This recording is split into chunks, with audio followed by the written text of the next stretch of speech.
चार सूत्री मांगों को लेकर पशुपालन विभाग के कृत्रिम गर्भधान कर्मचारियों का अनिश्चितकालीन हड़ताल 20 अगस्त से जारी है। हड़ताल के दूसरे दिन एआई कर्मचारियों ने आज धनबाद की गांधी सेवा सदन में अपनी मांगों को लेकर मीडिया के माध्यम से सरकार से गुहार लगाते हुए बताया कि बीते 10 वर्षों से धनबाद जिला में 100 से अधिक एआई कर्मचारी अल्प मानदेय पर अपना योगदान दे रहे हैं और वर्ष 2019 से वो भी भुगतान नहीं हुआ है, जिसको लेकर मजबूरन उन्हें हड़ताल पर जाना पड़ा।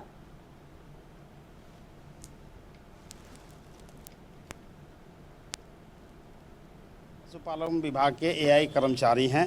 एआई कर्मचारी संघ पूरे राज्य एवं धनबाद में हम लोग 20 अगस्त से हड़ताल पर चले गए हैं।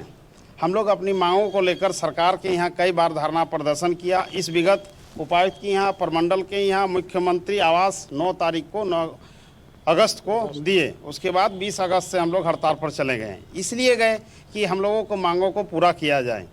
पशुपालन विभाग में कोई स्टाफ नहीं है, सब जगह पर खाली है। हम लोग चाहते हैं, इतने दिन सेवा किए हैं, हम लोग को तृतीय एवं चतुर्थीय पदों पर हम लोग को समायोजन किया जाए। जो रिक्त पदे जितने खाली हैं उसमें हम लोगों को समायोजन किया जाए।